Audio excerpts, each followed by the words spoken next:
cada ano a gente tenta ajustar a palestra ao acontecimento da hora, do momento. E este ano aqui nós conseguimos, depois de um trabalho bastante intenso, concluir, a professora Maria Sofia Aragão, concluir um trabalho sobre a educação, como ela será nos próximos 10 anos. O sindicato está essencialmente interessado em saber essa questão, mesmo porque daí virão os novos números de escolas, os novos números de alunos, todas as questões que nos envolvem do ponto de vista trabalhista. Logicamente que todas as questões que também nos envolvem do ponto de vista pedagógico. Mas nós também, enquanto entidade sindical, sempre estamos preocupados com a questão trabalhista. Isso é uma coisa que nós não podemos jamais abrir mão. É função da entidade a questão trabalhista. Mas o trabalho que a professora Maria Sofia fez, ela não só procura saber as questões trabalhistas, como o nosso enfoque foi essencialmente na linha da questão pedagógica. Porque nós estamos interessados em qual vai ser o comportamento que nós vamos ter em relação a número de postos de trabalho, caso nós tenhamos uma influência muito grande do que se refere à questão da eletrônica. Vale lembrar que em 1990 o número de bancários era 1 milhão no país. E hoje não chega a 300 mil bancários no país inteiro. Não é por causa da crise momentânea que nós estamos passando, é porque é uma crise que os bancários estão carregando enquanto categoria. Esse problema norteou a direção do Simpro para fazer esse estudo. O estudo está pronto, entregue. Eu espero que em mais umas 2 semanas, no máximo, ele já estará disponibilizado no site. Inclusive, para quem quiser fazer pesquisas na área educacional, defesas de mestrado ou até teses de doutoramento, penso honestamente que tem material ali muito bom e útil e fértil para fazer prospecções. Eu acho que é uma coisa bem legal. Vale a pena daqui a pouco dar uma olhada. Antes de chamar o nosso convidado de hoje, que obviamente não sou eu, devo sair daqui, né? Eu já estou achando que eu já estou fazendo a palestra. Fiquei com inveja dele, então eu vou fazer a palestra. De hoje a 15 dias, de amanhã a 15 dias, não de hoje, de amanhã a 15 dias, se eu estiver errado, alguém me corrija, por favor. Nós vamos trazer no sindicato o professor Fabrício Carpeginé, que é um poeta e autor de vários livros. Ele é um poeta gaúcho. Ele vem fazer uma palestra para nós sobre... Ele publicou recentemente um livro que chama Canalhas. Ele lançou aqui na Bienal. Então, ele vem de hoje não é de hoje, é de amanhã. Quinta-feira, não a próxima, quinta outra, de 15 dias para frente. Então, vocês estão convidados. Estará no site do Simpro também, da mesma forma de inscrições que nós estamos fazendo aqui. O espaço lá é menor, tá bem? Então, um pouco mais de atenção. O professor Pierre está ali, amigo da gente, de velha data, é professor do curso Anglo Vestibulares, é autor, entre outros, desses 2 livros que estão colocados aí, e o enfoque que nós pedimos que ele viesse tratar refere-se exatamente ao tema que eu trouxe há pouco. Como é que vai ser o comportamento da educação e das novas tecnologias daqui para frente. Enquanto ele vem andando para cá, para o palco ali, vamos bater palma, vocês vão ver que é um professor mesmo. Ele fez questão, né? Ele fez questão de vir a caráter. Agora há pouco eu lembrava para ele que ele foi um dos fundadores como aluno da Universidade de Bolonha. Ele nasceu em Bolonha, né? A Universidade de Bolonha vai fazer 1000 anos, né? Então eu disse a ele exatamente isso. Caro Pierre, é um prazer enorme recebê-lo no Sindicato dos Professores, e a plateia sua, como sempre, Bom trabalho. Ok, obrigado. Buona giornata. Graças. Bom, boa tarde. Eu, há alguns anos, uns 5, 6 anos atrás, eu fui homenageado pela Rede Globo no Dia dos Professores. No meio de uma aula, minha aula foi invadida pela Ana Maria Braga. Não sei se alguém chegou a assistir essa cena triste. E hoje, eu me sinto homenageado por ter sido convidado para conversar com vocês no Dia do Professor. E essa homenagem de hoje, para mim, é 1000 vezes mais importante do que a da Globo, com certeza absoluta. Eu comecei a dar aula com 18 anos. Tenho 65. Quando completei 60, fiquei muito feliz. Porque eu descobri que o Estatuto do Idoso prevalece sobre o da criança e do adolescente. Agora eu posso bater nos alunos, que não me acontece nada. É um sonho que eu acalentei durante toda a minha carreira. Mas, de qualquer forma, eu juntei, acho que um bocado de experiência. Eu gostaria de passar um pouco dessa experiência para vocês. Só no cursinho, eu já dei aula no fundamental, já dei aula no prézinho, já dei aula no colegial, dei aula em graduação, dei aula na pós-graduação da PUC, durante 4 anos, num curso de formação de terapeutas familiares. Mas, digamos assim, a minha maior experiência é no cursinho, né? Já tive, até hoje, 100.400 alunos. 100.400 provas vivas de que o sistema educacional brasileiro tem problemas seríssimos. Porque se não tivesse, não teria cursinho. Eu me sinto no cursinho, falo isso até no meu livro, como se eu fosse um médico que trabalha numa UTI especializada em atender vítimas de erros médicos. Ou seja, eu trabalho numa UTI educacional especializada em atender vítimas de erros educacionais. Erros educacionais que eu gostaria de colocar para vocês, porque são fáceis de serem corrigidos. Extremamente fáceis. Quando eu dava aula na PUC, para os terapeutas familiares, eu dava aula de teoria dos sistemas, né? Mostrar que a família é um sistema.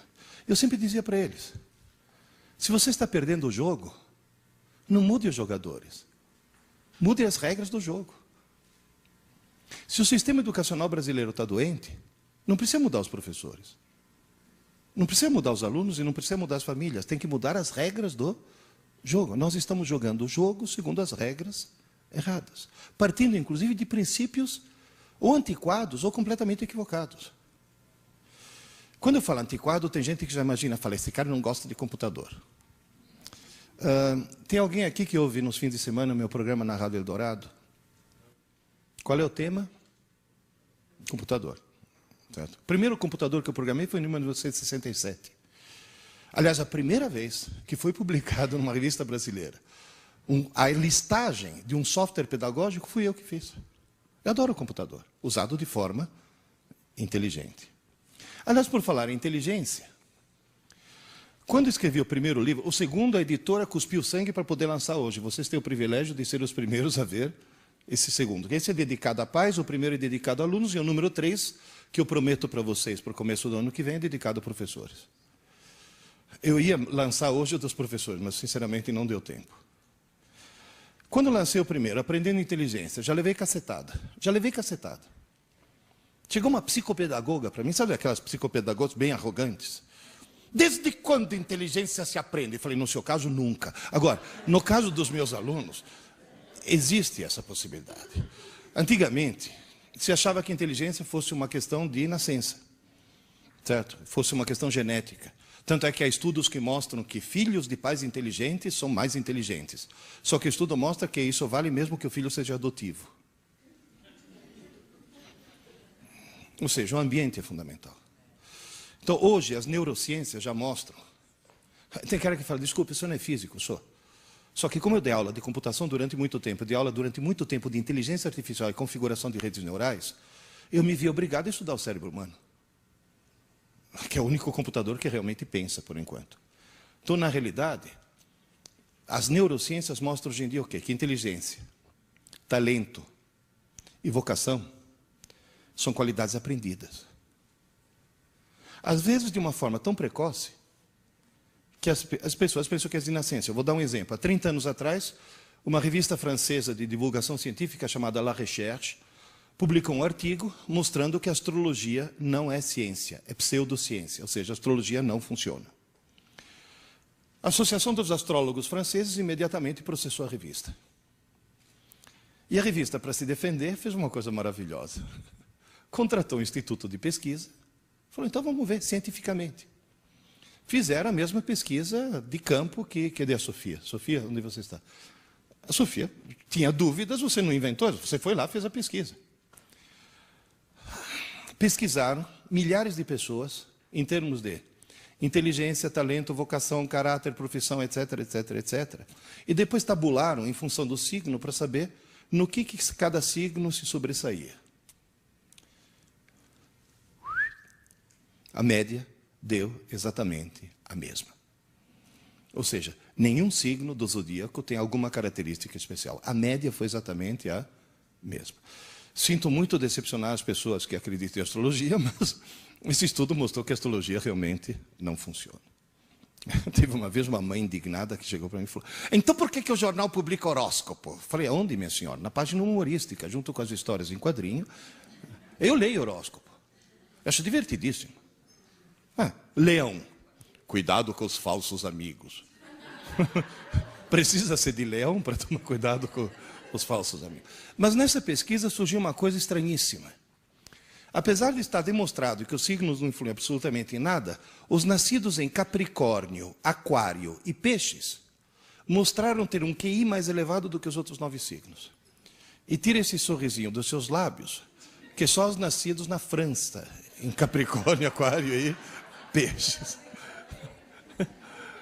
Agora, por que os nascidos na França, em Capricórnio, Aquário e Peixes, têm um nível de inteligência mais elevado que os outros 9 signos? Simples.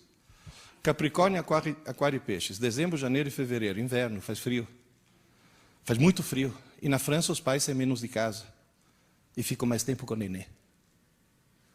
E só o fato do nenê ter tido mais assistência, mais estímulos, mais carinho, mais presença, faz com que ele se desenvolva intelectualmente mais que os outros. E uma característica tão precoce, tão absurdamente precoce, que as pessoas acham que é de nascença. Então, na realidade, quando nós nascemos folhas em branco. E podemos ser qualquer coisa. Ninguém nasce matemático, poeta ou músico.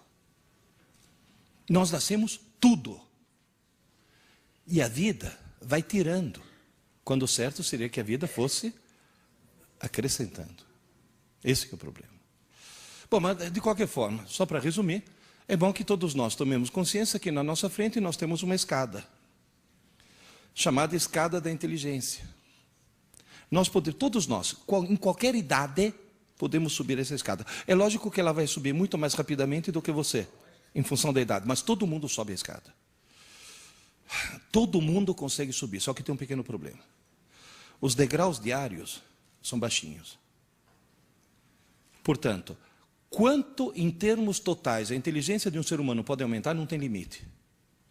Agora, quanto ela pode aumentar diariamente, é limitado pela própria estrutura das redes neurais do cérebro. Portanto, nós não podemos perder um dia sequer. Esse que é o ponto. Vocês vão dizer, e o sistema educacional brasileiro funciona? Olha, só para vocês terem uma ideia, deixa eu avisar uma coisa. Alguém já ouviu falar aqui em Arthur Clarke? Arthur Clarke morreu 6 meses atrás. Que, aliás, me faz um favor, né? Toda vez que vocês na rua virem uma antena parabólica apontando para o céu, olha lá para cima e fala, obrigado, Arthur Clarke. Que foi ele que inventou isso, esse sistema de retransmissão. Pois é. O Arthur Clarke tinha uma frase que dizia, eu assisti uma conferência dele em Cambridge, em 1900 e tralalá. Any professor who can be replaced by a computer must be replaced. Qualquer professor que possa ser substituído por um computador deve ser substituído. Certo? Por favor, gravem isso. Se você for fazer um teste de QI na humanidade, seja, quantas pessoas, qual é o número de pessoas que têm um certo QI, vai dar a famosa curva em forma de sino, que mostra o quê? Que umas poucas pessoas têm um QI muito baixo, umas poucas pessoas têm um QI muito alto, e o chamado QI normal é 100. Que cá entre nós, não é lá grande coisa, né? Porque quem tem um QI 100 está acima de metade da população, mas está abaixo da outra metade. Pois é, foi feito um teste de QI na população da Inglaterra. QI médio dos ingleses, 100. Ou seja, os ingleses têm a mesma distribuição normal que a população mundial tem. QI médio dos norte-americanos, 98. Eles são normais também. Eu desconfio que era para dar 100, na última hora incluir o Bush, então caiu para 98. QI médio dos japoneses, 113. Muito acima da média. E mais uma vez, tire esse sorrisinho dos seus lábios, que é só japonês do Japão que tem esse. QI médio dos brasileiros, 87. E não vou nem falar quem que eles incluíram na última hora. Agora, na realidade, o cérebro de um japonês, o cérebro de um inglês, o cérebro de um brasileiro, biologicamente são idênticos. Idênticos. Isso já mostra o quê? Que no Japão, a estrutura, o ambiente, deve fazer coisas que estimulem mais a subida da escada, e no Brasil nós, pelo contrário, estimulamos a descida. É só mudar as regras do jogo.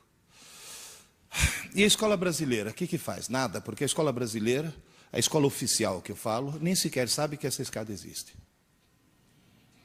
Portanto, eu já vi pedagogas falar, não, temos que respeitar a inteligência de cada um. Isso, sua tonta. Respeita, porque aí cada um vai ficar parado no mesmo lugar, não vai sair do lugar. Porque as pessoas não percebem que tem que haver estímulo para que haja esse... As pessoas nem sequer acreditam que possa haver esse crescimento. Tanto é que quando foi feito o PISA, alguém já entrou no site lá para ver o resultado do exame PISA? PISA, 41 países. Em 2003 teve 41 países participando do exame PISA. Brasil inclusive. Jovens de 15 anos. Foram testados os vários tipos de inteligências. Que, aliás, é palavra tabu, né, na pedagogia. Porque na pedagogia você fala competências e habilidades. Porque usar a palavra inteligência seria extremamente preconceituoso se a inteligência fosse uma coisa genética. Então foram medidos vários tipos de inteligências. Alunos brasileiros vindo de escolas públicas e boas escolas particulares. 41 países. 41 países. A melhor colocação num dos quesitos dos alunos brasileiros, aquela que eles se deram melhor, eles tiraram 4º lugar, de trás para frente. Nós fomos antepenúltimo. Na maioria nós somos penúltimos. Inteligência matemática não. Nós fomos os últimos. Decididamente os últimos. Toda manhã quando eu acordo, eu levanto os olhos aos céus e falo, obrigado, Senhor, por ter criado a Tunísia. Muito obrigado por fazer a Tunísia existir. Porque se não fosse a Tunísia, nós seríamos o pior sistema educacional do mundo. Então vamos fazer uma coisa? Vocês, nós, eu inclusive, somos os piores professores do mundo? Não. Os nossos alunos são os alunos mais burros do mundo? Não. Os pais dos nossos alunos? Bom, aí já... Agora, o que está errado são as regras do jogo. E a cultura, né? Por exemplo, quem é que está muito acima do Brasil? Os hermanos. Pero lo que hacen los argentinos, ¿por qué están tan arriba de nosotros? Simples. Por que tem muita gente chegando atrasado? Porque o trânsito de São Paulo é horrível. E por que o trânsito de São Paulo é... Não, tem gente que chegou adiantado porque acreditou no horário do Windows. Agora, que mudou o horário de verão antes da hora. Agora, por que o trânsito de São Paulo é horrível? Porque só na cidade de São Paulo tem mais veículos do que na Argentina inteira. Que não é nenhum motivo de orgulho. Vamos para a Argentina. Só na cidade de Buenos Aires tem mais livrarias do que no Brasil inteiro. Repito, só na cidade de Buenos Aires, tem mais livrarias do que no Brasil inteiro. Estudante argentino, lê. Estudante brasileiro assiste Malhação. Esse que é o grande problema. Essa já é uma regra do jogo que nós temos que mudar. Você vai dizer, professor, ao longo de toda a sua experiência, quais são os 3 grandes problemas que você identificou ao longo da sua carreira? Por que a escola brasileira hoje não funciona direito?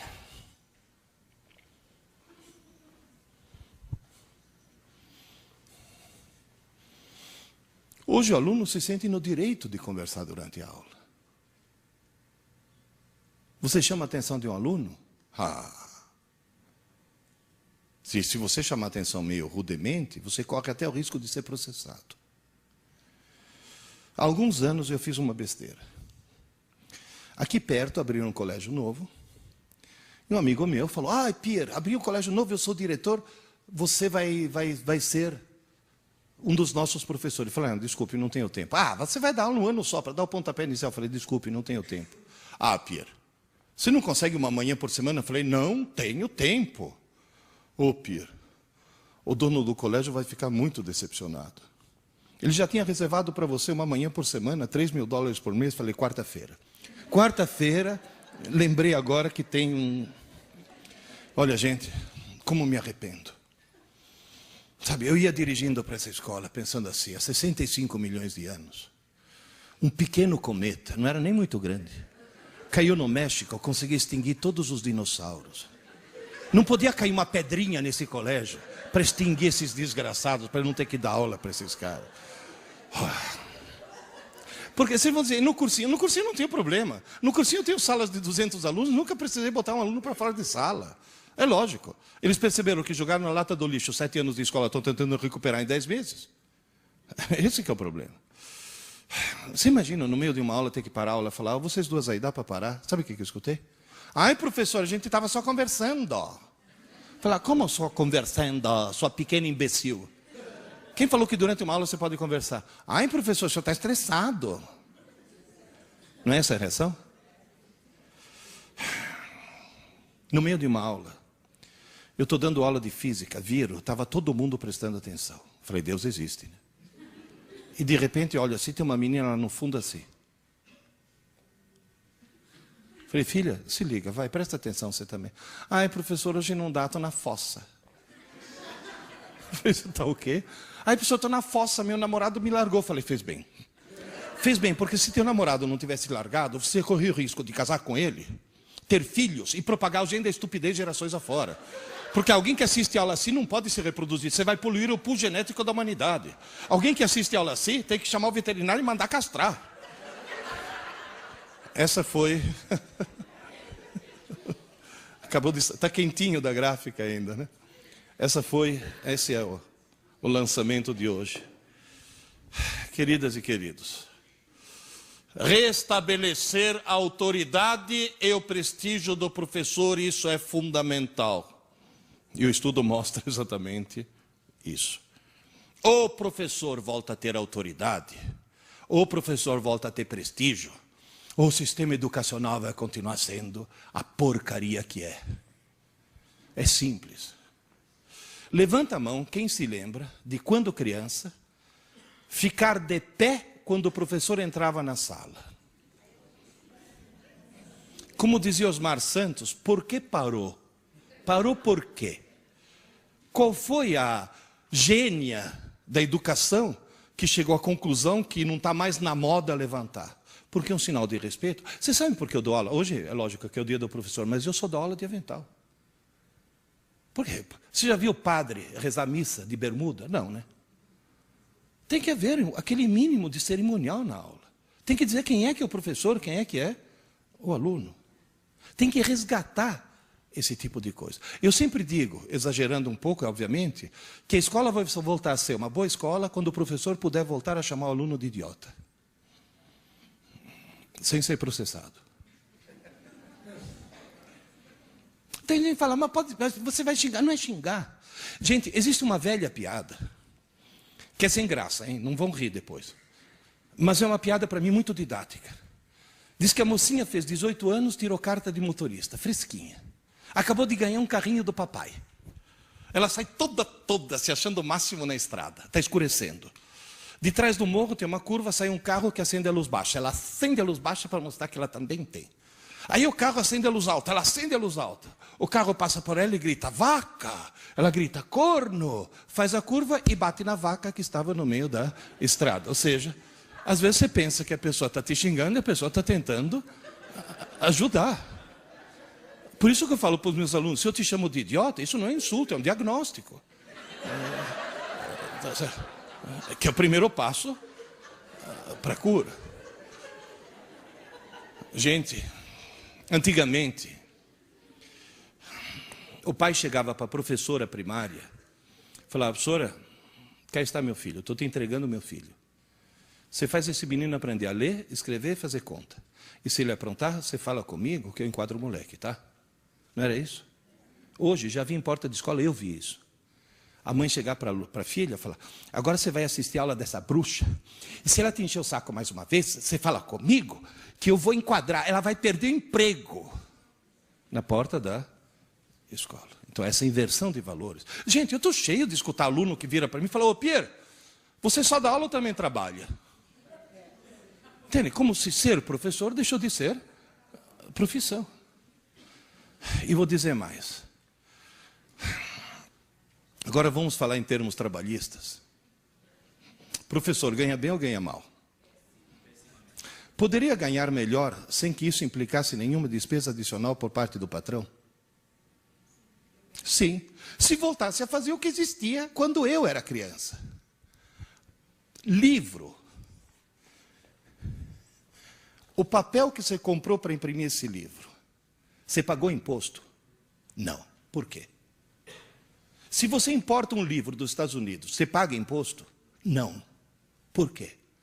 Porque pela Constituição brasileira, livro é imune de impostos.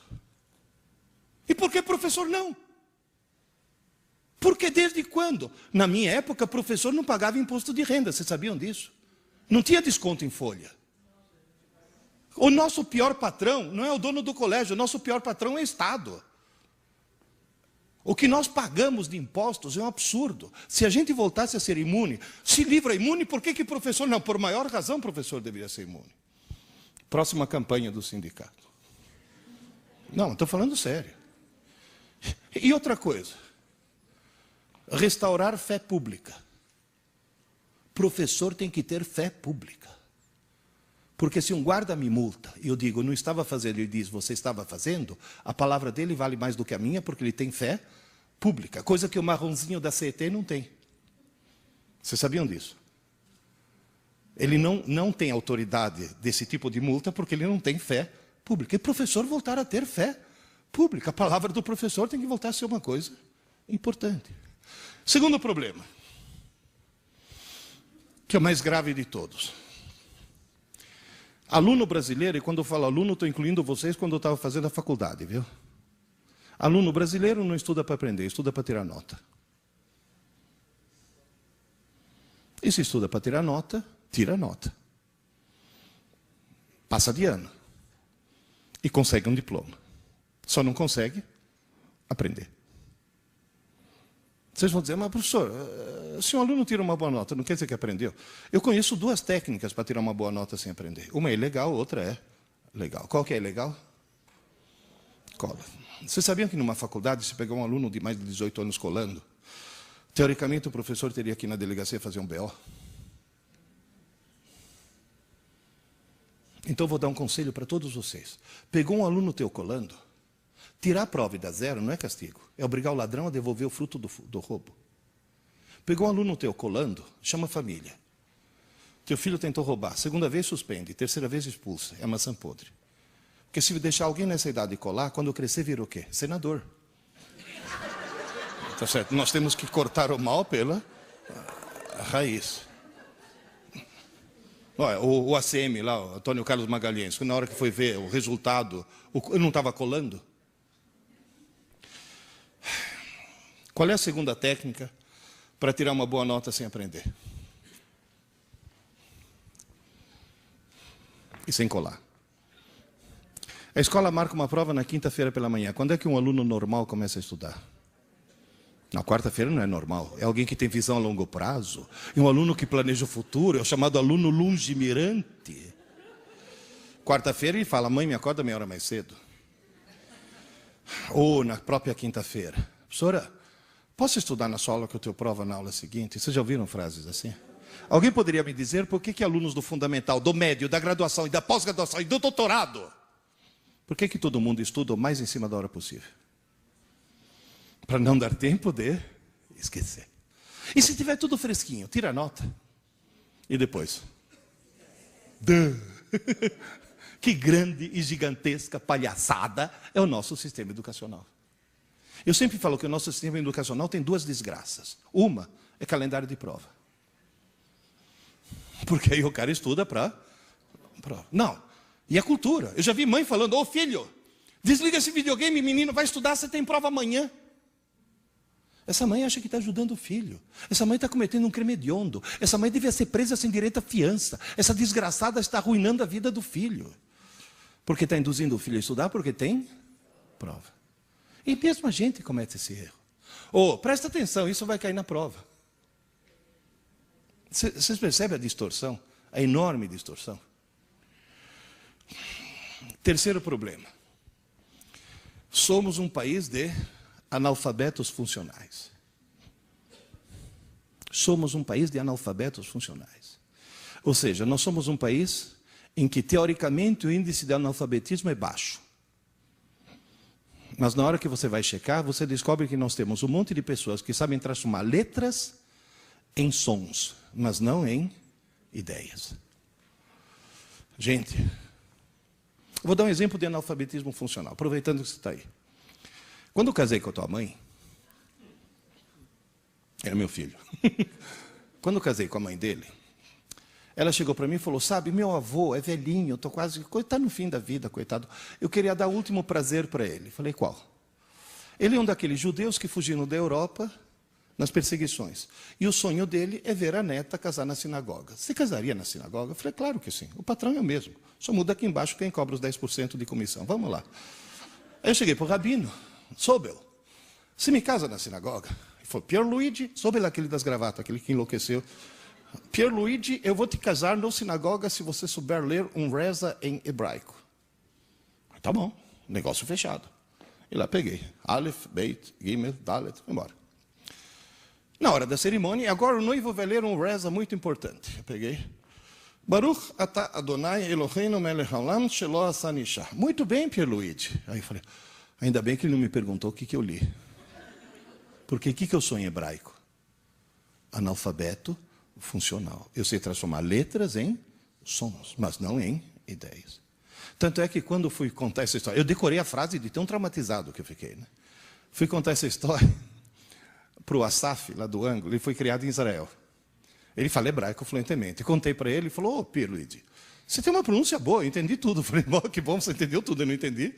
Aliás, me tira uma curiosidade, o que eu li? É uma reza importante que diz, abençoado seja Deus nosso Senhor, que não me fez nascer mulher.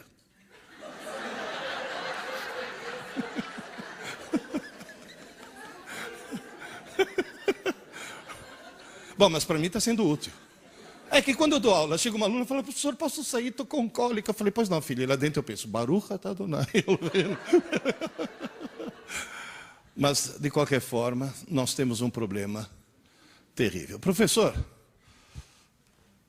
quais são as causas disso tudo? O que está acontecendo? Por que nós viramos, por exemplo, um país de maleducados?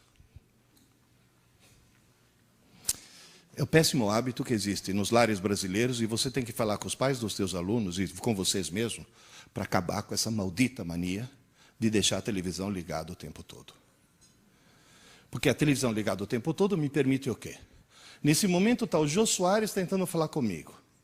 Eu dou as costas para ele e começo a conversar com vocês sobre um assunto completamente diferente. E nós dois estaríamos sendo extremamente mal educados se ele estivesse aqui em carne e osso. Mas como ele está numa TV, virou o quê? Um zum, zum, zum. O brasileiro se acostumou a ter um zum, zum, zum no fundo.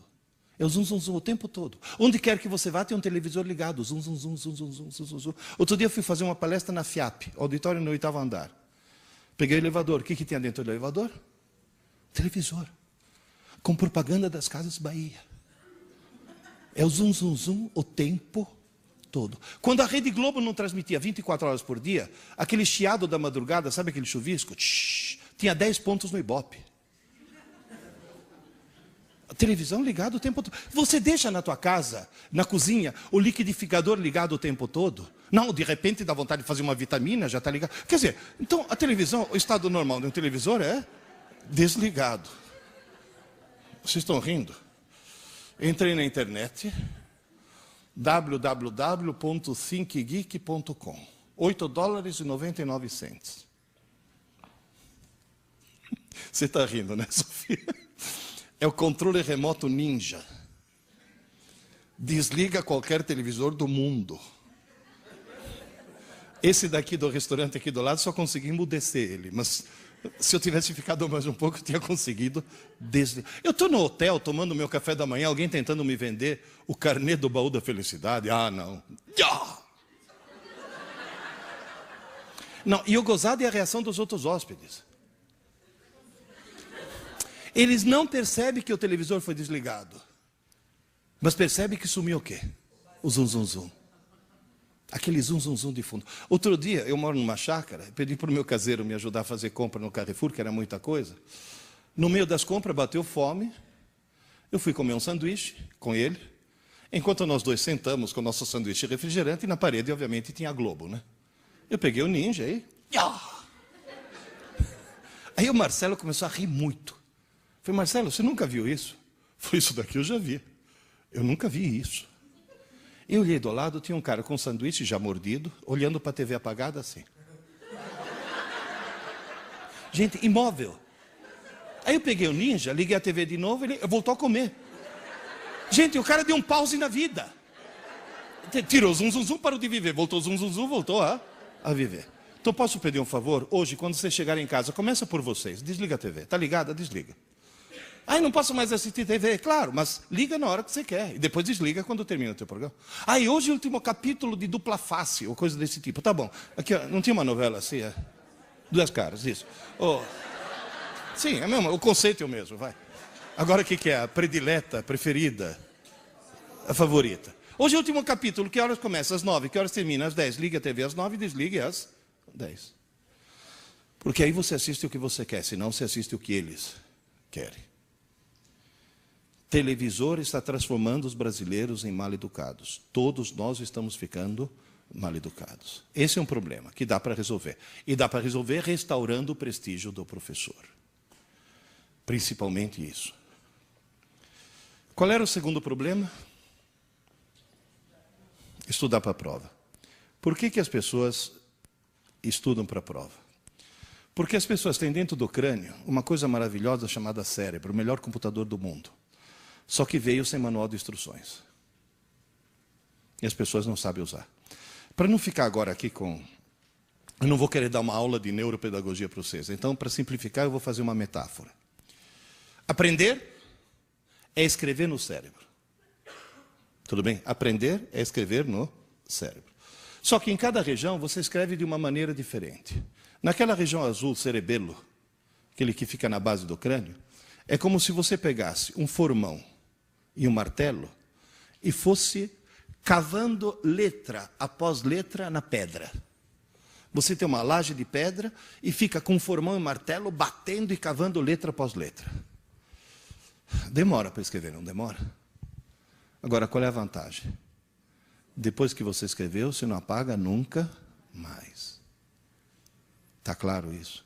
Levanta a mão quem levou algum tombo para aprender a andar de bicicleta. Certo. Quem não levantou a mão não sabe andar de bicicleta. Por que todos nós levamos algum tombo? Porque foi muito difícil escrever no cerebelo a habilidade de andar de bicicleta. Agora você vai ficar 30 anos sem subir numa bicicleta. A hora que você subir, o que vai acontecer? Você sai andando. Você sai pedalando. Foi difícil escrever. Mas você não apaga nunca mais. Então você pode dizer, eu aprendi a andar de bicicleta. Um dia eu estava atravessando a Avenida Paulista, de carro, com o teu irmão. Você é o 4.2, era o 5.2. Estava com o teu irmão. Era ele. Que chegou e falou, ô pai, o que está escrito no alto daquela igreja? Eu falei, onde? O que é aquele? Deo in honorem sancti Aloisii. O que é isso, pai? Eu falei, é latim, filho. E você sabe o que está escrito? Eu falei, deixa eu ver. Deo, terminação O é dativo, objeto indireto. In honorem acusativo. Sim, in rege acusativo. Sancti Aloisii é genitivo. Aí está escrito, filho, que essa igreja foi construída para Deus em honra de São Luís. Ele me olhou de uma forma muito estranha. Falou, pai, você não é professor de física? Eu falei, sou. E você sabe latim? Aí eu expliquei para ele, filho, quando eu tinha a tua idade, 14 anos, latim era uma das matérias da escola, que infelizmente algum imbecil de Brasília resolveu tirar, certo? E portanto, quando eu tinha a tua idade, eu aprendi latim. Aí virou para mim e falou, nossa pai, mas faz tanto tempo. É que para os nossos filhos nós não nascemos, nós somos fundados, né? Então, nossa pai, mas faz tanto tempo. Eu falei, filho, eu não falei que me ensinaram latim. Eu não falei que eu tive aula de latim. Eu falei que eu aprendi latim. E quando se aprende para sempre. Em que idioma estou falando com vocês? Português. Eu aprendi a falar português com 12 anos. Eu tenho 65 e estou falando português até hoje. Moral da história, eu aprendi a falar português. Aprendi a aprender para sempre. Então, na realidade, escrever no cerebelo é onde você escreve a psicomotricidade e você aprende para sempre. Deixa eu fazer uma experiência com vocês. Só um instantinho. É que eu vou precisar das duas mãos. Será que eu consigo pôr aqui? Segura para mim, só um segundo. Todos vocês, por favor, levantem a mão direita. A direita é de lá, hein? Sim, porque já vi gente descobrir assim. Aqui está, é a direita. Vocês nunca viram isso? O senhor vira a direita. Levanta a mão direita, segura o nariz. Com a direita. Eu estou usando a esquerda porque eu sou espelho, né? Agora, com a outra mão, segura a orelha. Conseguiram? Agora, bate assim. Agora, levanta a mão esquerda. Segura o nariz. Com a outra mão, segura a orelha. Bate. Vocês entenderam? Então, levanta a direita, segura o nariz e segura a orelha. Bate, levanta a esquerda, segura o nariz e segura a orelha. Bate. E agora no meu ritmo. Prontos? 1, 2, 1, 2, 1, 2. Vai, vamos. 1, 2. Obrigado. Moral da história. Vocês notaram uma coisa? Vocês entenderam o que era para fazer. Mas ainda não aprenderam. E é bom o professor entender muito bem que entender é uma parte do processo, aprender é outra. Não tem, entende? Não é? Uma já implica na outra. Agora, se hoje à tarde vocês treinarem, amanhã vocês não vão poder fazer isso? Semana que vem, você não vai poder chegar na tua sala de aula, mostrar isso para os seus alunos, falando, está vendo? Qualquer idiota consegue fazer isso, você não consegue. Quer dizer, na realidade, você pode aprender. Se hoje à tarde você ficar na frente do espelho e treinar, tranca a porta do banheiro, para que ninguém te surpreenda fazendo isso. Uma coisa foi entender, a outra coisa foi aprender. Porque escrever no cerebelo não é uma coisa simples. Agora, como é que eu escrevo no sistema límbico, que é essa região amarela aí em cima? Aí é exatamente o contrário. Em vez de ser extremamente difícil, é como se eu pegasse um bastão e fosse escrevendo na areia. Sabe, Padre Anchieta, escrevendo poesias na areia. Só que está ventando. Então eu escrevo e apago. Escrevo e apago. Escrevo e apago. Então, na realidade, o sistema límbico é o rascunho do cérebro. É um lugar onde é muito fácil escrever, é muito fácil apagar. Você apaga coisas que você colocou segundos antes. Você está sentada na sala, levanta, vai até a cozinha, para no meio da cozinha e fica que nem uma tonta se perguntando o que eu vim fazer aqui, meu Deus do céu. Já aconteceu com algum de vocês? O que você faz para lembrar? Não adianta buscar inspiração na geladeira, você é obrigado a voltar. E nesse momento, você diz, eu tenho sérios problemas mentais. Por favor, tomem consciência de que dentro da cabeça de cada um de nós, inclusive dos nossos alunos, mora um idiota. Essa é a parte idiota do cérebro. Não, realmente. É a primeira que acorda pela manhã. Vocês já notaram quanta besteira você faz de manhã cedo? Um dia, num dia muito frio, eu vi esse cara pular de um beliche e calçar 2 meias no mesmo pé. Ele calçou uma, depois ficou pulando, quando achou a outra, em vez de calçar no pé descalço, calçou no pé que já tinha a meia. Qual é a desculpa? Eu estou sonado. Não é que está sonado, é a parte idiota do cérebro que funciona assim. Gente, eu já vi gente fazer... Eu já vi um colega meu, Renato, atendeu o telefone no controle remoto da TV. Eu, de manhã cedo, olha quem está falando. Eu já escovei os dentes com hipoglós. Alguém que chega a esse extremo tem problema, certo? Agora, você sabe qual é a boa notícia? É que lá no córtex, naquela outra região, dentro de cada um de nós, mora um gênio. Mas mora um gênio mesmo. Só para vocês terem uma ideia, quando eu dava aula de inteligência artificial na engenharia da computação, nós fizemos um cálculo.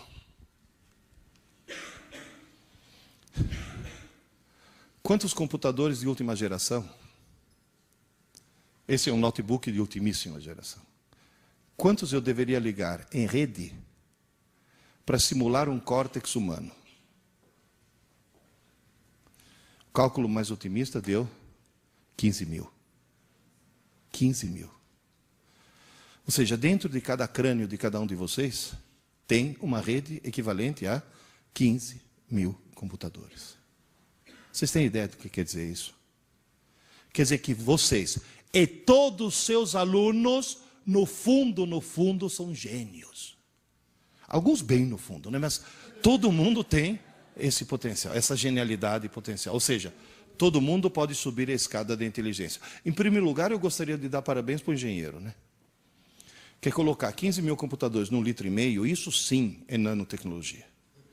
Em segundo lugar, lembre-se de uma coisa, se alguém estudar que nem um louco, 10 horas por dia, todos os dias da semana, sábado e domingo inclusive, todas as semanas do mês, todos os meses do ano, e todos os anos de sua vida, essa pessoa esgota a capacidade de processamento de seu cérebro em aproximadamente 4 séculos. 4 séculos. Está certo que a expectativa de vida aumentou. Mas também não vamos exagerar. Quanto tempo você vai viver? Se você for uma Dercy Gonçalves. Oscar Niemeyer. Eu pretendo morrer aos 96 anos baleado por um marido ciumento. Esse é o meu projeto de vida. Agora, 4 séculos significa o quê? Que todos nós vamos morrer com pelo menos 3/4 da inteligência que ele nos deu ainda a ser desenvolvida. Sabe o que quer dizer isso? Aquela escada que eu falei no começo, é uma escada que tem degraus para 4 séculos, e nós só temos fôlego para 1 século. Portanto, a escada é como se fosse infinita, não tem fim. Porém, insisto, os degraus são baixinhos. Professor, escrever no idiota é fácil? É, mas apagar também é fácil. Escrever no gênio é difícil? É, mas apagar também é difícil. É a mesma coisa que o cerebelo. Escrever no gênio você não esquece nunca mais. Agora vem a pergunta que vale $1,5 milhão. Por que $1,5 milhão? Porque se eu for na porta da ASUS e falar, eu quero comprar 15 mil desses por atacado, eles vão vender a $100 cada um. $100 vezes 15 mil dá $1,5 milhão. Dentro da cabeça de cada um de nós tem um patrimônio de $1,5 milhão. Quando você trabalha, o salário que você ganha não é salário, é leasing. É o aluguel de um equipamento que custa $1,5 milhão. E você vai dizer, por que tem salários tão diferentes? Porque quem está alugando depende de que degrau ele está. Se for alguém que se preocupa em subir a escada, o leasing vai ser cada vez mais alto. Agora, vem a pergunta de $1,5 milhão. Prontos? Na hora que seus alunos, do fundamental, do médio, da graduação, da pós-graduação, estudam mais em cima da hora possível para fazer uma prova, estão colocando as informações no idiota ou no gênio? No idiota. Esse é o câncer da escola brasileira. Você vê aluno entrar na sala de aula, o cara entra assim. sem chacoalhar a cabeça. Que se você chamar, falar, ô Zé, que foi? Pronto, agora embaralhou tudo. Agora eu vou ter que estudar de novo. Ou aquela menina que entra assim, não fala comigo, não fala comigo, não fala comigo. Ou aquela que chega e fala, professora, dá a prova logo, pelo amor de Deus, antes que eu esqueça. Posso dizer uma coisa? Vocês entenderam a farsa que é o sistema educacional brasileiro? É uma farsa. Nós estamos brincando, é brincadeira isso. Tem que mudar as regras do jogo. Vocês vão dizer, professora, então me explica aí, como é que a gente escreve no Gênio? Aí que tá, no Gênio você não escreve, você copia. Como assim? Posso voltar para a minha analogia de escrever na areia? No cerebelo é escrever na pedra. No sistema límbico é escrever na areia. Agora atenção, eu estou escrevendo na areia. Quer um conselho? Como dizem em Piracicaba, carca fundo, mas carca bem. Porque depois que você cansar de escrever, você vai dormir. Você some de cena. E entra em cena uma rotina automática que eu chamo encarregado da manutenção, que chega nessa areia que está afundada, joga cimento em cima. Obviamente, onde tem uma valeta bem funda, o cimento é mole e penetra. E na hora que essa placa de cimento endurece, você levanta essa placa de concreto, tudo que estava em baixo relevo vai estar agora em alto relevo. Essa placa de concreto é levada para um gigantesco armazém chamado córtex e é armazenada para sempre, porque o concreto e a pedra, onde você escreveu no cerebelo, são igualmente duros. Só que no cerebelo ainda dá para escrever acordado. No concreto, você teve que dormir e deixar que essa rotina entrasse no lugar. Moral da história, é como no computador, quando você digita uma tecla qualquer, o código dessa tecla não vai para o HD, vai para a memória RAM. O que é a memória RAM? É um rascunho, é uma memória pequena e provisória, é a areia do computador. Eu quero gravar para sempre, eu quero salvar. Então você copia para o HD. Ninguém escreve diretamente no HD. Primeiro você escreve no rascunho e depois é que você passa para o HD. Então isso significa que até certo ponto o cérebro humano é muito parecido com o computador. O sistema límbico faria o papel de RAM. E o córtex faria o papel de HD. No cerebelo você escreve na pedra, no rascunho você escreve na areia, e no córtex você armazena as placas de concreto que foram moldadas noite após noite. Isso significa o quê? Que escrever no teu rascunho é a coisa mais fácil do mundo. Você escreve facilmente e algum tempo depois, lixo. Escrever é fácil, mas apagar é tão fácil quanto. Você vai dizer, professor, quanto tempo depois? Sei lá, minutos, até horas. Mas nunca dias. O que está escrito na areia pode durar minutos, pode durar horas, mas nunca dias. E esse que é o grande equívoco, porque quando dura horas, o cara está com a informação aí, olha lá, está disponível, olha lá, está disponível, qual é a sensação que o cara tem?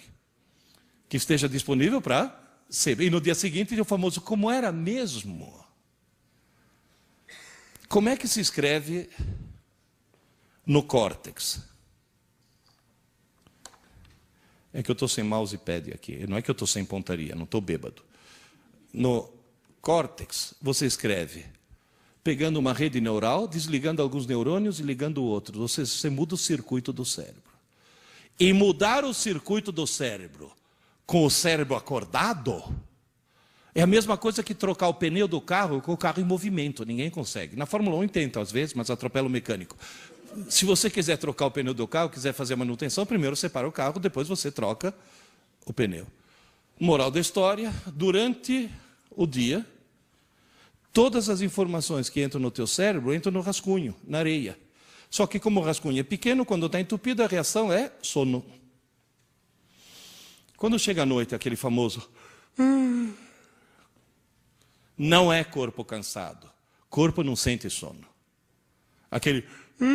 É cérebro entupido. É o cérebro falando, pelo amor de Deus, Desliga esse troço que eu preciso fazer manutenção. Aí o que você faz? Dorme, obviamente. Você vai dormir para que entre o cara da manutenção. Na hora que você dorme, a atividade elétrica do teu cérebro cai quase a zero. Nesse momento você tem que ir de alcachofre em coma. Depois, de repente, começa uma atividade muito intensa. É o chamado sono REM, REM de Rapid Eye Movement. Embaixo da pálpebra, você vê os olhos se movendo. Se alguém te acordar nesse momento, você falou bem no meio do meu sonho. Depois volta a parar, depois volta a atividade. Parou. Parou o carro. Atividade, trocou o pneu. É nesse momento que é feita a manutenção do cérebro. Queridas e queridos, à noite, vocês não dormem para descansar. Descansar, vocês estão descansando agora, que estão sentados. À noite, você dorme para sonhar. E você sonha para fazer a manutenção do cérebro. Noite após noite. Nessa manutenção, primeira providência, limpar boa parte do rascunho. Por que limpar boa parte do rascunho? Porque no dia seguinte você tem que ter onde escrever. Quem já passou uma noite em claro sabe muito bem que no dia seguinte fica meio abobado. Não porque não dormiu, porque não sonhou. O sonho que é, e todo mundo sonha, hein? Tem gente que não lembra, mas todo mundo sonha. Vocês vão dizer, professor, vai tudo para o lixo? Felizmente não, né?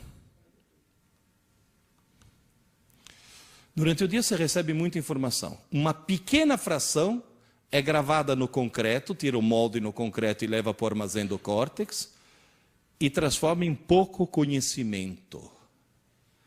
Ou seja, outro dia vi lá, veja, um artigo dizendo assim, as crianças de hoje em dia são muito mais inteligentes porque recebem muito mais informação. Porque tem a internet, tem a televisão, fala, calma lá. Não adianta entupir a pessoa de informação. Neurologicamente, a quantidade dessa informação que pode ser transformada em conhecimento é pequena, os degraus são baixinhos. Por isso, por exemplo, um equívoco terrível, escola que dá aula para o aluno de manhã e de tarde. É um absurdo isso. Porque não adianta, você simplesmente está sobrecarregando alguém com coisas que ele vai acabar jogando no lixo. Você dá uma aula maravilhosa para o teu aluno, no meio da aula você conta uma piada. Depois de 2 meses, o que o desgraçado lembra da aula? Da piada. Alguém já se perguntou por quê? O tal encarregado da manutenção não é uma rotina racional, é uma rotina emocional. Por isso que eu sempre digo, o bom professor tem que ser um sedutor. Ou seja, tem que ser alguém que faz o aluno gostar da matéria dele. Porque aí a parte emocional é muito importante. Agora, por que a piada ficou gravada? Porque o cara está assistindo aula escrevendo de leve. Ainda por cima, se for alguém que assiste Malhação, se sente no direito de conversar com o vizinho. Aliás, outra coisa, sindicato. Abaixo-assinado de todos os professores desse país, para a Rede Globo, pedindo para a Malhação parar de fazer apologia do mau aluno, porque o herói de Malhação é o mau aluno. O exemplo que eles dão de herói, de cara bacana, de cara popular, é o mau aluno. Essa é outra coisa terrível. Mas o cara está escrevendo de leve. De repente alguém conta uma piada. Afunda. Depois volta a escrever de leve. Quando chega a noite, a placa de concreto é ilegível. O cara escreveu de leve. Mas a única coisa que foi afundada foi a piada. Tanto é que tem muito professor que, infelizmente, ao descobrir que a rotina é emocional, e ao partir do princípio que nem toda emoção é positiva, usa aquela velha técnica com a qual eu discordo. Né? Comigo ninguém passa! E o cara, coitado, está afundando. Que eu sou contrário a esse tipo de coisa. Né? O professor, apavorante. Eu parto do princípio que existem 2 maneiras de fazer um burro andar com uma cenoura. O ideal é pôr a cenoura na frente. Agora, voltando aqui ao nosso problema. Como é que eu faço para que hoje à noite, até as aulas, sejam gravadas na memória permanente? Agora eu vou contar uma historinha para vocês. Por favor, não tomem isso como marketing, mas é uma realidade que eu vivi durante quase 40 anos. Há 60 anos atrás, 4 engenheiros 4 engenheiros. Simão Feigenbaum, professor de Química, já falecido. Carlos Marmon, professor de Desenho, já falecido. Abraão Bloch, professor de Matemática, aposentado pela Universidade de Haifa, em Israel, está morando em Israel agora. E Emílio Gabriades, professor de Física, que está todo dia lá no ângulo, dirigindo o ângulo ainda. Esses 4 gênios, montaram um grupinho de aulas particulares para preparar alunos para entrar na escola politécnica. Só que eles davam aula tão geniais que o grupinho foi crescendo, virou uma sala, e nesse momento se criou uma coisa, sem querer criar uma coisa chamada cursinho. Não tinham lugar onde ficar, alugaram uma sala no Colégio Anglo-Latino da Aclimação, que não tem nada a ver com ângulo. Mas ficaram conhecidos como aqueles 4 lá do ângulo. Aí o nome ângulo pegou e acabou virando a marca. Muito bem. O que esses 4 gênios descobriram? Que se eles dessem 4 aulas geniais pela manhã, no dia seguinte, as aulas já tinham ido parar no lixo. Não adiantava a aula ser a melhor do mundo. Não adiantava nada. Por isso que insisto, não adianta melhorar a aula. A mudança da regra do jogo não está aí.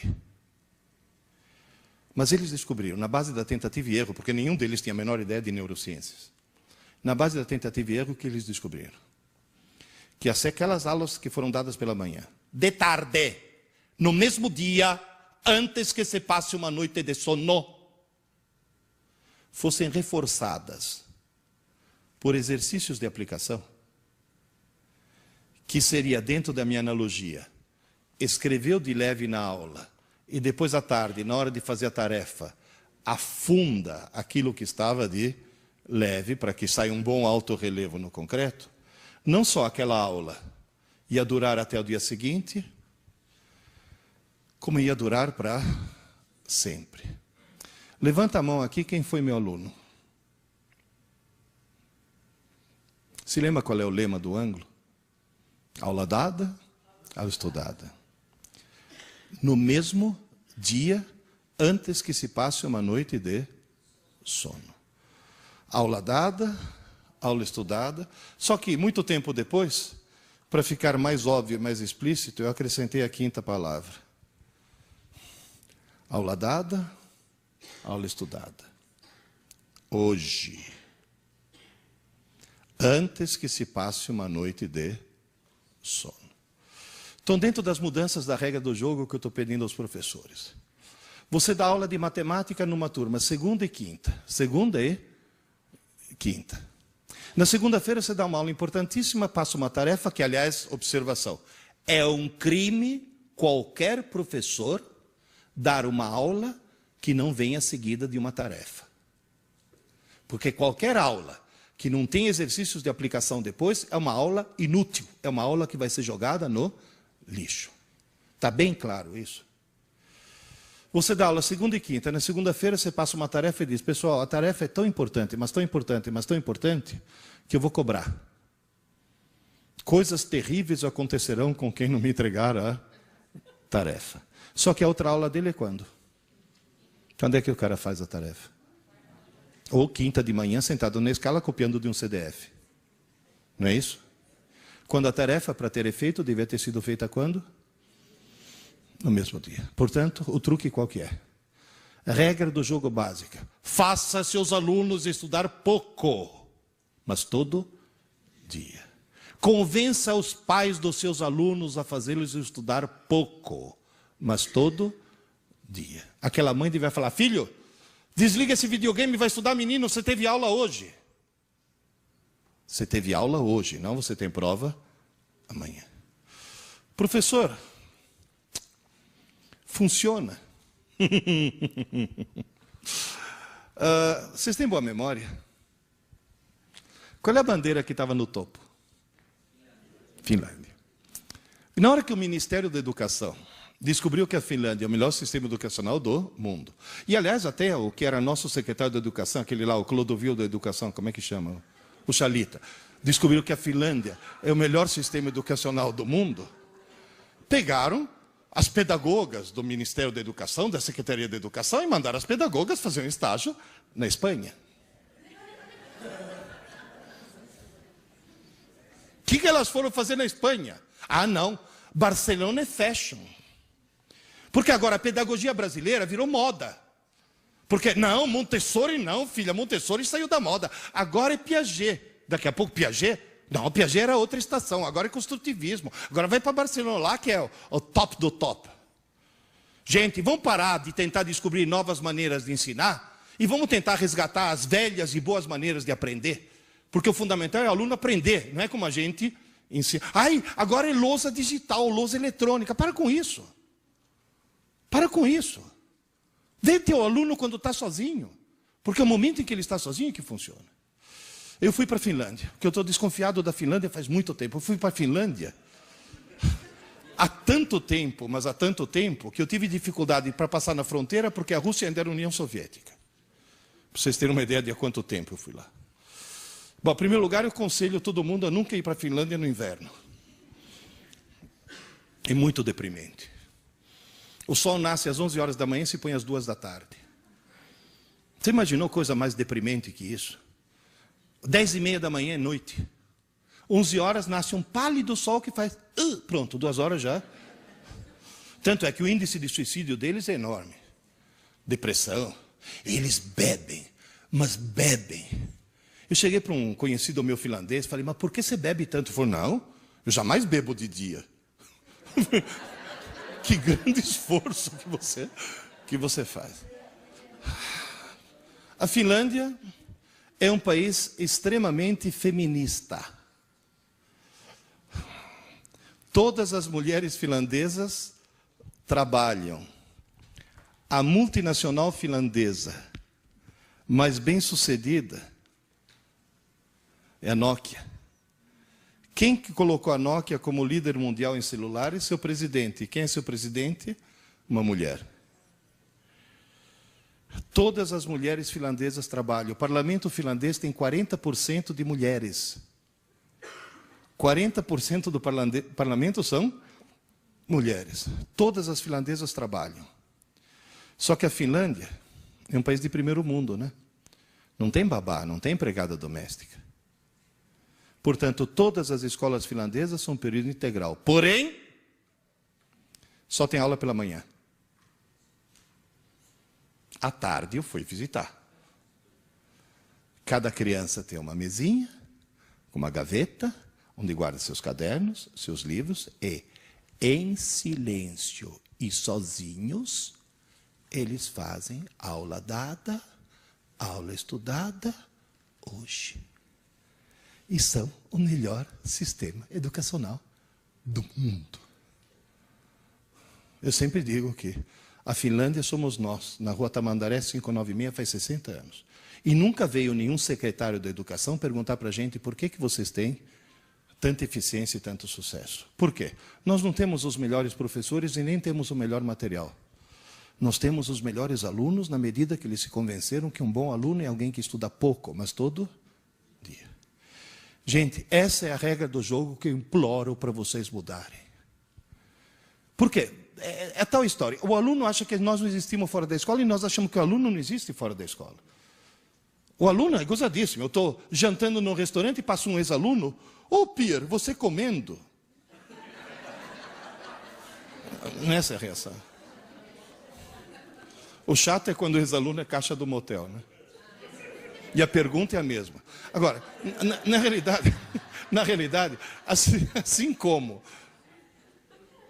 eles acham que a gente não existe fora da escola, a gente acha que eles não existem fora da escola. Portanto, o pedido que eu vou fazer para vocês, por favor, virem 180 graus. Virem 180 graus. Parem de se preocupar em melhorar a aula. A aula já está boa. Vocês dão boas aulas. Só que vocês dão boas aulas inúteis. Porque aquela boa aula depois vai parar no lixo. Vira 180 graus. Não vai fazer que nem aquela loira da TV que virou 360 graus. Né? Ela falou, minha vida mudou, virei 360 graus, que voltou ao mesmo ponto. Quer dizer, moral da história, vira 180 graus e tenta imaginar teu aluno em casa. Quem é de escola pública sabe que a dificuldade é que tem aluno em casa que nem mesa tem. Por isso que, inclusive, uma das coisas que a escola pública deve fazer é escolas de período integral. Porém, insisto, tendo aula apenas pela manhã. E vou dizer mais. Se teu aluno assiste aula pela manhã, ele tem que estudar à tarde. Se teu aluno assiste a aula à tarde, tem que estudar à noite, não na manhã seguinte. E se alguém aqui assiste a aula à noite, eu tenho uma boa notícia e uma má notícia. A má notícia é que você vai ter que dormir meia hora mais tarde. A boa notícia é que, como a aula está tão recente, na areia está tudo bem marcadinho ainda. Portanto, aquela meia hora de estudo é mais do que suficiente. Mas tem que ser antes que se passe uma noite de sono. Com isso, o que vai acontecer? Número 1, não precisa mais falar para o aluno não estudar para a prova. Ele sozinho vai descobrir que não precisa mais estudar para a prova. Número 2, ele vai perceber que nunca mais ele vai esquecer as coisas. Tem aulas que eu dei para você que você lembra até hoje. E faz pouco tempo, né? Foi há 30 quilos atrás. Você lembra como eu era magrinho? Terceira surpresa. O QI aumenta. O QI aumenta. Ele fica mais inteligente. Agora, como é que ele pode descer a escada da inteligência? Bom, em primeiro lugar, continuando a fazer o que ele faz até hoje. Lembrar sempre o seguinte, existe o momento da aula e muito tempo depois existe o momento da prova. Aluno inteligente estuda o mais perto possível da aula. Aluno desorientado estuda o mais perto possível da prova. Agora eu vou fazer mais uma pergunta de $1,5 milhão. Prontos? Qual vocês acham que é a porcentagem de alunos brasileiros que se encaixa nesse esquema aqui? 99%.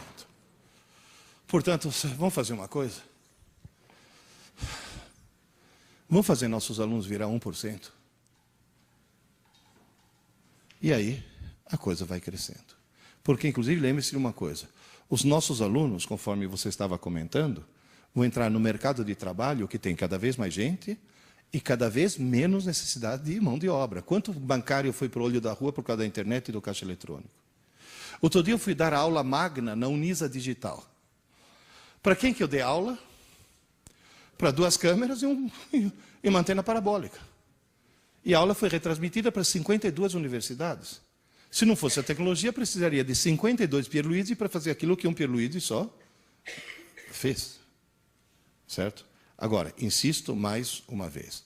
Uma aula magna, uma palestra, são todas coisas que a eletrônica pode suprir. Agora, aula de verdade, se não tem o olho no olho, se não tem o professor recebendo o feedback do aluno, não funciona. O professor de verdade é alguém que dá aula olhando para a cara dos alunos e recebendo o feedback imediato. Está claro isso? Isso é fundamental. Transformar em 1%. Como é que nós conseguimos abaixar o nível de inteligência? Você tem uma menina que está querendo ver como termina o último capítulo de Sabrina. Ela está interessadíssima em ver como termina o livro. Mas ela mora numa casa onde a TV está ligada. Sem querer, o que ela faz? Assiste a TV. E você vai dizer, o que ela assiste? Pela 17ª vez, ela assiste A Volta à Lagoa Azul. Ela já assistiu esse filme 16 vezes, é o filme que mais passa na TV. Agora, o que leva alguém a assistir A Volta à Lagoa Azul? Foi hipnotizada. Porque a televisão hipnotiza. Eu já trabalhei na televisão. Eu sei como funcionam os bastidores da TV. A função da TV é imbecilizar. Eu trabalhei 4 anos na TV Educativa de Santos. Eu era âncora de um programa. E 2 anos na TV Cultura. Alguém lembra de um programa chamado Qual é o Grilo? Lembra? Que foi quando eu fui preso.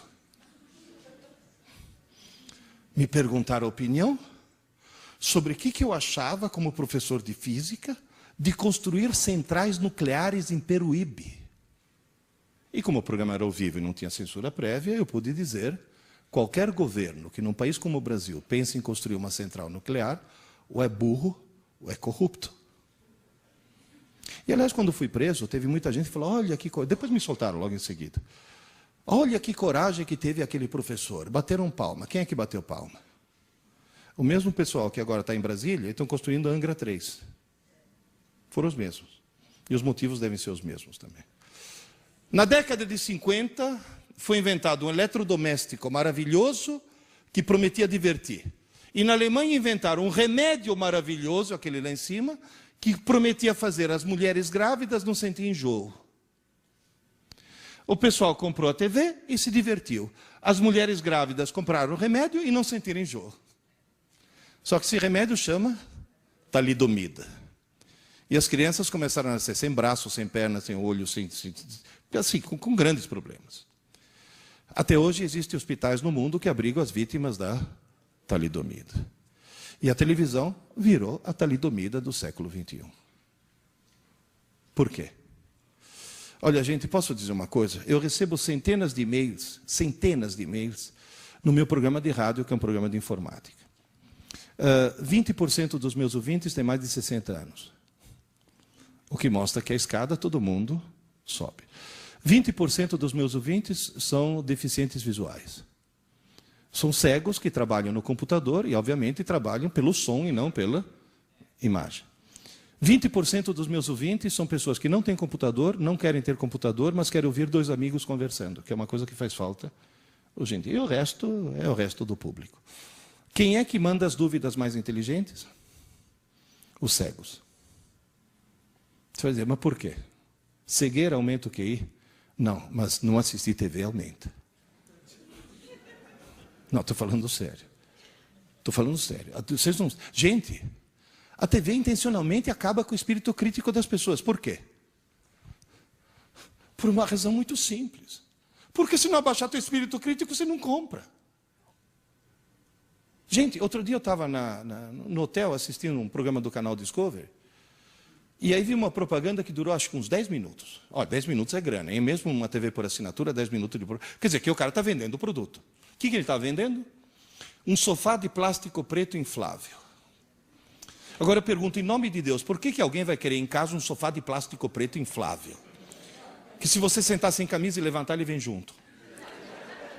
Tem algum motivo? Tem. Mostra lá a propaganda que você está... Tem um cara sentado ao ar livre no seu sofá de plástico preto inflável. De repente, um de cada lado, vem 2 caminhões assassinos que tentam espremê-lo. Mas ele está sentado em cima do sofá. E o sofá aguenta 2 caminhões. É uma coisa que pode acontecer com qualquer um. Você está belo e sossegado, dê os 2 caminhões, mas você tem o sofá de plástico preto inflável. Eu posso perguntar por que vocês estão rindo? Sabe por que vocês estão rindo? Porque vocês não estão à frente de uma TV, portanto estão com o espírito crítico a toda. Está claro? Estão percebendo o ridículo da situação. Porque se nesse momento tivesse uma TV ligada aqui, passando essa propaganda e passando essa cena, ia ter cara olhando e falando, nossa, é resistente mesmo. Quer dizer, você perde o espírito crítico. Há mais ou menos 15 anos eu tive uma crise de azia durante a noite. Levantei, tomei um antiácido, fui para a sala, para não acordar minha mulher. Liguei a TV. Bom, em primeiro lugar, eu descobri uma coisa que me deixou pasmo. Que na TV aberta, passa filme semi-pornô. E com um enredo sofisticadíssimo, né? Certo? Do tipo, está chovendo, tira o sutiã. Quer dizer, aquelas coisas assim, absolutamente sem nexo. Qualquer coisa é desculpa para ficar pelado. Aí eu vi uma propaganda que durou uns 10 minutos. Foram os 10 minutos mais intrigantes da minha vida. Que eu não entendi o que estavam me vendendo. Eu vi uma senhora loira de meia idade, fantasiada de toureiro, com uma roupa de lamê dourado, toda cheia de lantejoula, parecia uma drag queen, tentando me vender alguma coisa em espanhol. Eu falo espanhol, mas eu não entendi. No fim, ela subiu num palco, num ambiente que parecia um templo asteca, sentou num trono, no meio de 2 tochas acesas, e encerrou a propaganda, me olhando nos olhos e falando, ligue já, ligue já, ligue já. Eu olhava e falava, mas ligue já por quê? O que ela quer, meu Deus do céu? Eu fui investigar e descobri que não é uma senhora. Não, também não é um senhor. É um híbrido, vai. Se você pegar Hebe Camargo e Calbi Peixoto e fizer a síntese, você vai obter uma coisa estranhíssima chamada Walter Mercado.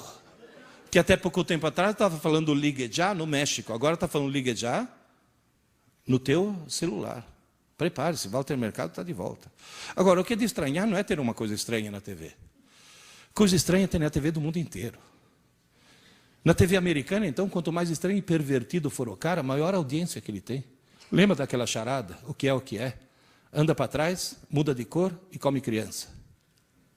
Michael Jackson. Ou seja, você tem as coisas mais esquisitas do mundo na TV do mundo inteiro. Porém, o que é de estranhar é que esse cara fatura bruto 240 milhões de dólares por ano. O que é de estranhar é que quando ele fala ligue já, as pessoas ligam. E a Rede Globo aprendeu a lição, né? Que na hora que o Pedro Bial fala ligue já, 60 milhões de idiotas ligam para o paredão do Big Brother, pagando. O cara que liga para o paredão do Big Brother tem que estar muito lesado mentalmente. Ele tem que estar num degrau bem baixo lá da escada.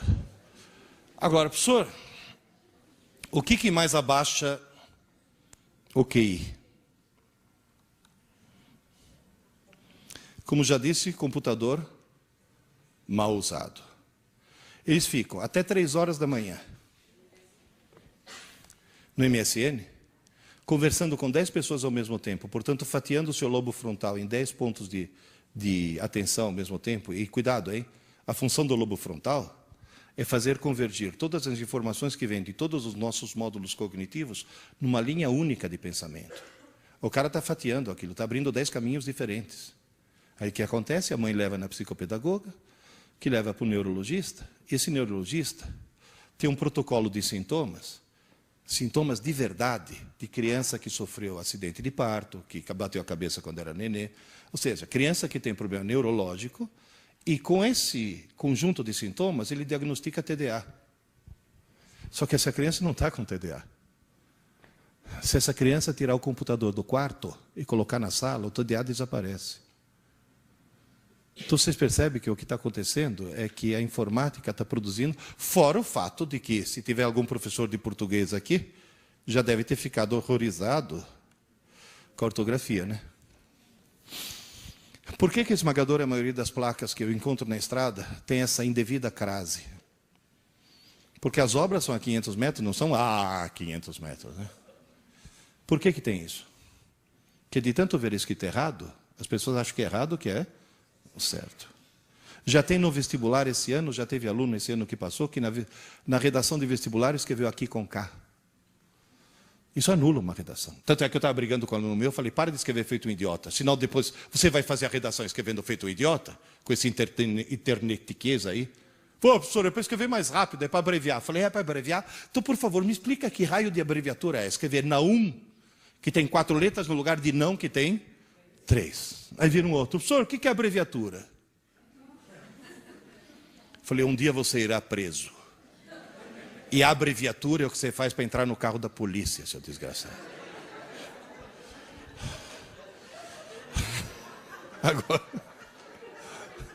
Agora, gente, última notícia mais grave.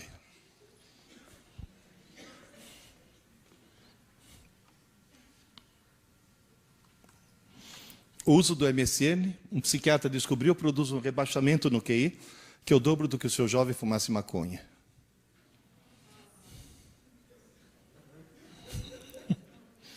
Eu já tive aluno que falou, professor, vou vender o computador e comprar maconha. Eu falei, não, seu desgraçado. As duas coisas são igualmente ruins. Professor, e outra coisa, fone de ouvido, além de ensurdecer, e quando usado de um lado só, produzir labirintite, o uso constante de fone de ouvido, um pesquisador japonês descobriu que tira do jovem a capacidade de articular a fala de forma coerente. Gente, talidomida eletrônica. O problema não é o uso, o problema é o abuso. Está claro, gente? Então é uma coisa com a qual nós temos que tomar muito cuidado. Porque em nome da modernidade, agora é tudo moderninho, agora o professor tem que ser up to date. Ele tem que saber mexer com tecnologia. Vai nessa. É claro que tem que estar familiarizado com... Isso daqui fui eu que fiz. Não pedi para ninguém fazer esse trilho. Eu sei programar em HTML. Isso daqui são coisas que você tem que saber fazer. Mas tomar muito cuidado. Professor, tem alguma coisa fascinante que a pessoa não consiga deixar de fazer, que seja assim, absolutamente avassaladora, e que mesmo assim faça subir a escada da inteligência? Livros. Não tem mouse, mas só se sai bem na vida quem lê muito. E só lê muito quem lê por prazer. Mais uma regra do jogo que eu quero mudar. Professores de literatura, por favor, esqueçam que vocês são professores de literatura e transformem-se em professores de leitura. Porque do jeito que é dada a literatura hoje nas escolas, em vez de criar o prazer pela leitura, se cria o ódio pela leitura. Você pega uma criança de 12 anos e fala, eu vou te fazer descobrir o prazer pela leitura. Toma, Iracema. Nunca mais ela chega perto de um livro. Primeiro, professor de leitura. Depois é que vira professor. Se você começar com Harry Potter, você chega em Machado de Assis. Se você começar com Machado de Assis, você não chega em lugar nenhum. Criar o prazer pela leitura. Como é que se cria o prazer pela leitura? Eu tive essa sorte quando eu tinha 9 anos. Eu morava na Itália, fui buscar o livro semanal da minha mãe na banca de jornal. Minha mãe adorava livro de mistério, Agatha Christie, essas coisas assim. Eu não gostava muito. Aí o jornaleiro chegou para mim e falou, Pierluigi, saiu uma coleção nova aqui. Urânia, ficção científica. Não quer levar o número 1? Arthur Clarke. Arthur Clarke, naquela época. Falei, o que é? É mistério também? Falou, sim, mas é outro tipo de mistério. Uma espaçonave que vai para Marte, aí os alienígenas. Opa. Marte. Comprei. Levei para casa e perdi o fôlego. Sabe quando você faz? Eu olhava e falei, muito bom. Não conseguia parar. Não consegui parar. Gente, eu tenho 65 anos. Eu só tive essa sensação de, mas isso é muito bom 3 vezes na vida. Com sexo, ficção científica e leite condensado. Foram as 3 grandes descobertas. Quer dizer, obviamente não na mesma idade, né? E não nessa ordem. Moral da história, logo em seguida está comprando o número 2, número 3, número 4, número 5. A coleção ainda existe. Estou esperando chegar pelo correio número 1700 e pouco. Ninguém lê milhares e milhares de romances se não for por puro prazer. Mas tem que descobrir o prazer de ler. Aí, um belo dia, chegou um dos meus filhos, tinha 15 anos. Ô pai, estou muito preocupado. Eu falei, por que, Adriano? Pai, descobri que não é que eu não gosto de ler. Eu odeio ler. Falei, que bom, agora que está preocupado, sou eu. Pai, você lê muito, né? Falei, eu leio muito. Todas as minhas irmãs leem muito. Falei, todas as suas irmãs adoram ler. Todos os meus irmãos também leem. Todos os teus irmãos também leem. Pai, sou eu que não leio? Será que eu vou ficar burro? Eu falei, não, meu filho, você já é. Porque quem não lê, por definição, é uma besta. Inclusive, ele chegou e falou, mas eu já li um livro. Indicado pela escola. Depois eu fui ler. Olha, se fosse o primeiro livro da minha vida, eu era semi-analfabeto até hoje. Um livro horrível. Eu olhava para aquilo e falei, meu Deus, quem que escreveu isso? Só pode ser uma freira que fuma maconha, não tem outra explicação. Era um livro sobre as crises místico-religiosas de uma galinha. De uma galinha. No meio do livro, por uma escada de luz, descia o Arcanjo Galo. Eu falei, não, Arcanjo Galo não, é jogo duro, né? Falei, Adriano, não estou pedindo para você ler um livro, estou pedindo para você descobrir o prazer de ler. Ele falou, como? Eu falei, fácil. Foram escritos milhões de livros no mundo. Um foi escrito para você. Ele falou, qual? Eu falei, não sei. Como é que eu acho? Eu falei, simples. Comece a ler um livro qualquer. Está chato? Para e começa outro. Para, pai. Para. Porque a tua tarefa não é ler um livro, é descobrir o teu livro. Se está chato, não é teu livro. Começa outro. Está chato? Para. Começa outro. Está chato? Para. Começa outro. Está chato? Para. Falei, sabe qual é o perigo? Depois de você fazer isso 4, 5, 6 vezes, você vai ter a falsa sensação que todos os livros do mundo são chatos. Não é verdade. Continua, insista. Livro é que nem namorada. Está chata? Troca.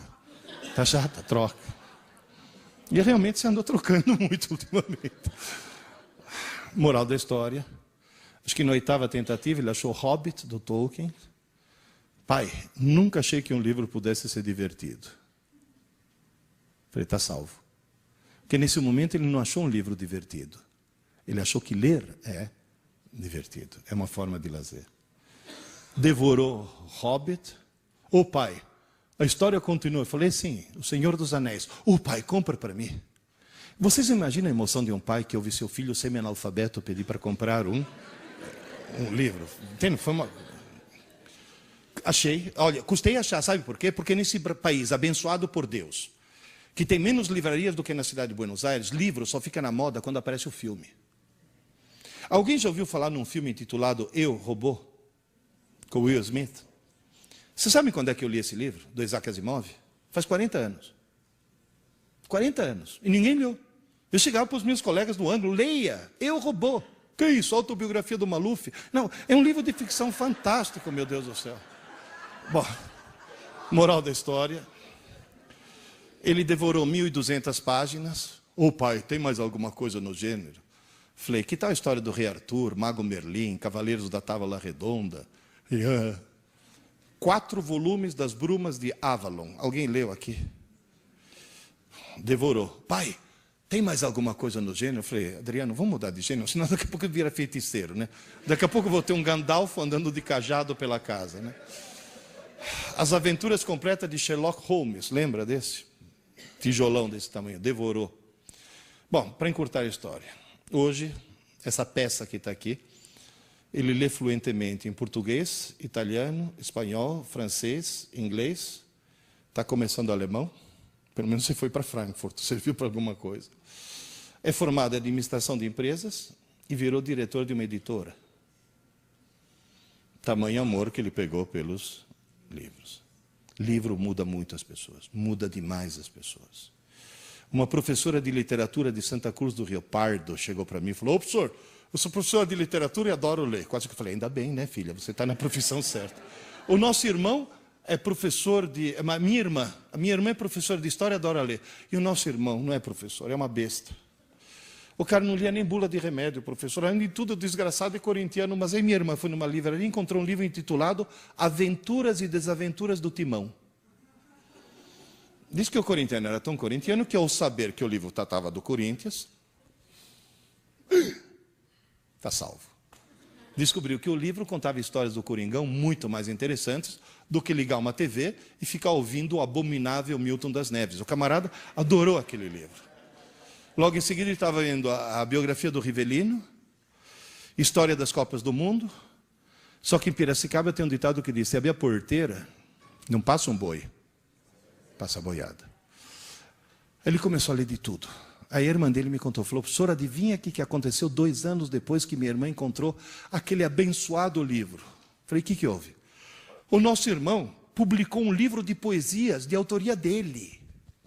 Gente, um corintiano escrevendo poesias. Olha o milagre que um livro consegue fazer, uma coisa assim, quase que sobrenatural, uma coisa assim, fantástica.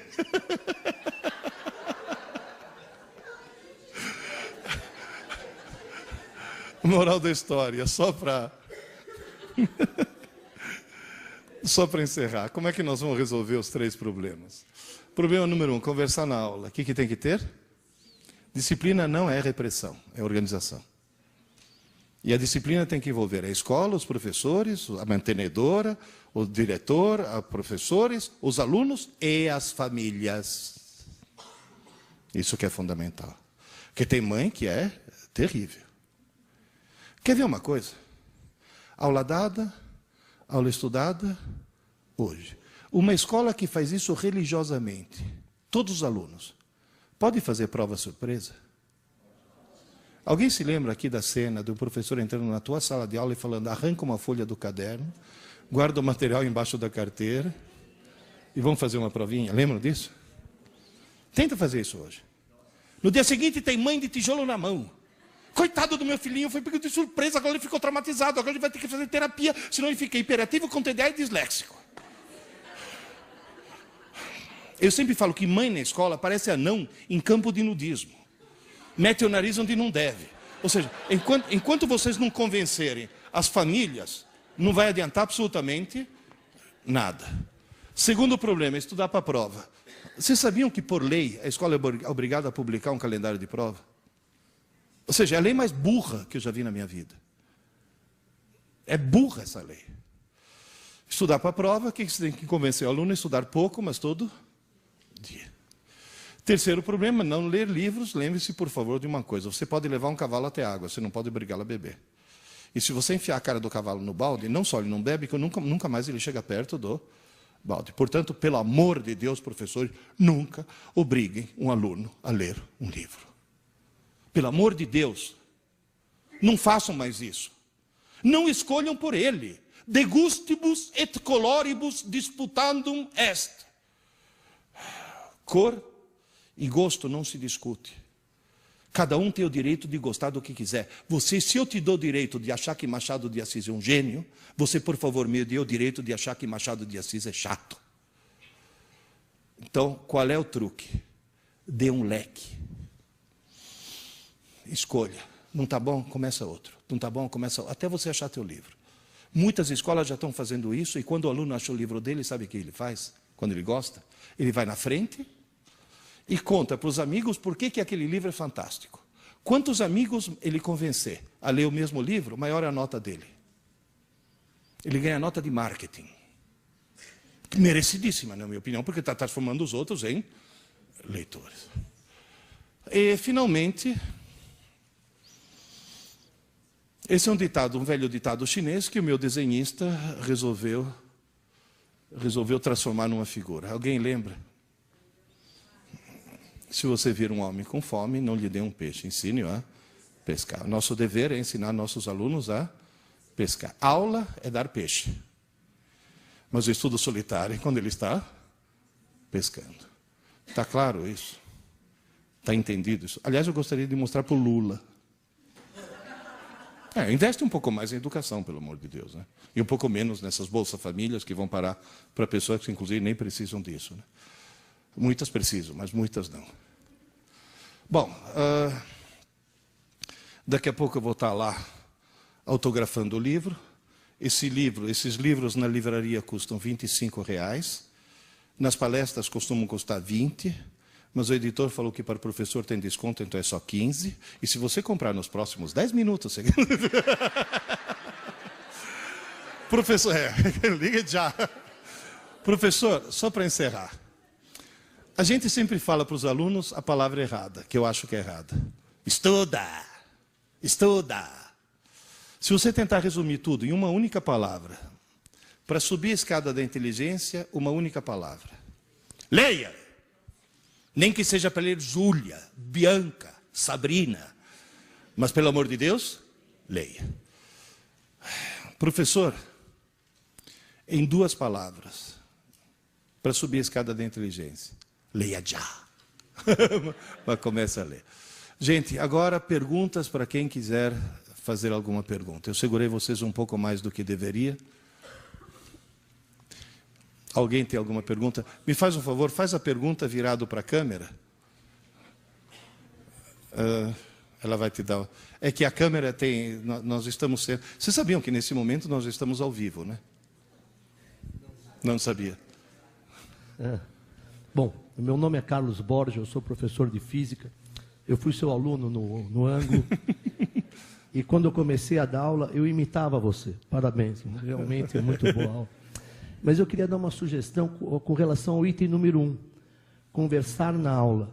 Eu estava assistindo uma palestra do Francisco Ashtar, sabe quem é? Sim, o Chico Ascar. E aí ele falou assim, se você não deixar os alunos participarem da sua aula, eles vão participar mesmo assim. Então é importante a gente bolar coisas para eles participarem. Aí diminui a conversa em aula. Era isso. Obrigado. Tá certo. É uma boa dica essa daqui. Legal. Mais alguém?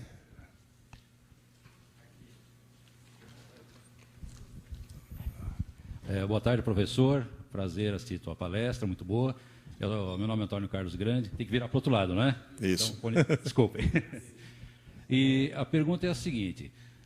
Nós temos hoje em dia essa bendita, né, dessa bolsa, auxílio que o governo dá, que eu acho que nós estamos criando um povo cada vez mais fraco, que cada vez mais nós temos um paternalismo em cima disso. E isso acontece também no ensino, não é verdade? Por exemplo, o que o senhor acha das cotas, as benditas cotas? Obrigado. Eu tive uma discussão na televisão sobre cotas. Aliás, foi no programa da Adriane Galisteu. E eu sou completamente contra as cotas, por um motivo muito simples. Porque eu sou absolutamente contrário ao racismo. Eu acho que um dos cânceres que nós temos, culturais, que nós temos no Brasil, é o racismo. Nós somos um país muito, muito racista ainda, muito preconceituoso.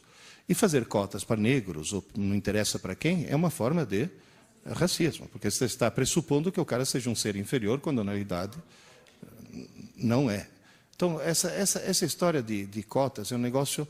É o governo tentando consertar, no fim do processo, uma coisa que começou errada no começo. Então, em vez de tentar consertar no começo, fazer uma escola pública de excelente qualidade, como existia 50 anos atrás, na realidade estão tentando consertar o que está de errado lá para o fim. Isso não quer dizer que os alunos cotistas não tenham até um bom desempenho, porque lá pelas tantas, quando o cara tem boa vontade, o camarada consegue se superar, consegue superar as dificuldades. Mas, na realidade, acho que... Eu vou até dar um exemplo. No meu primeiro casamento, eu tive 2 filhas. Ele é filho do segundo casamento. Eu estou no 4º casamento. É claro, ficou chata, eu troco. Agora, na realidade, no meu primeiro casamento, eu tive 2 filhas, a Carla e a Luísa. A Carla é morena, bem morena, que inclusive a mãe dela tinha muito sangue índio. E a Luísa parece uma sueca. É loira de olho azul. Então, se fosse requerer cotas, uma conseguiria, outra não, e as 2 são filhas do mesmo pai e da mesma mãe. É uma coisa assim absolutamente sem sentido. E lembre-se, por favor, de uma coisa. Nós somos um país racista. Esse é um dos males que nós temos que combater. Posso dar um exemplo rápido? Eu adoro ficção científica, deu para perceber, né?